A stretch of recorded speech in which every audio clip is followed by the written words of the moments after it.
Hello, I am Laura from BIMobject Italy, and today I have the pleasure to introduce you Giulini BIMobjects for taps, mixers and showers.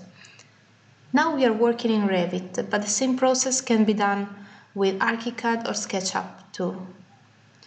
We need to add a shower to our project, so we can use the integrated BIMobject app or plugin for Revit to browse the BIMobject cloud.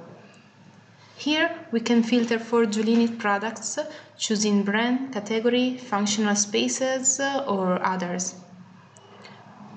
We typed in the free search Giulini, and here is our first choice brand.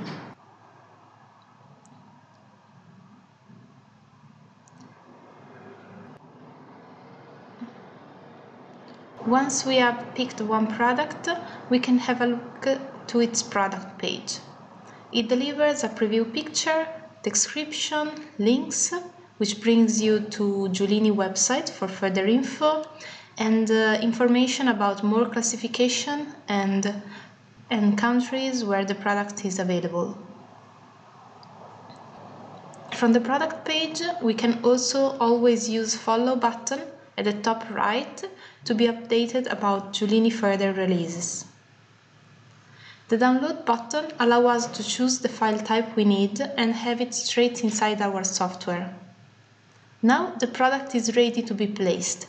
We click on the wall to place the object and change the offset in the Properties menu to move it higher.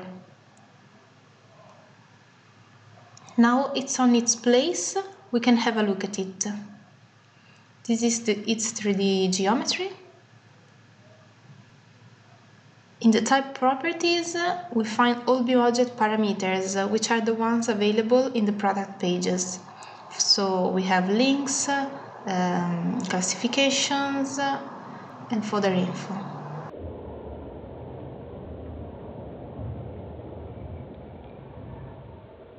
And now we are in ArchiCAD, and the process to download products is the same as in Revit or SketchUp. We browse the BIMobject cloud through the app, this time using filter for sanitary, then shower and Giulini brand. Once we have seen its product page, we can download the product and it's ready to be placed.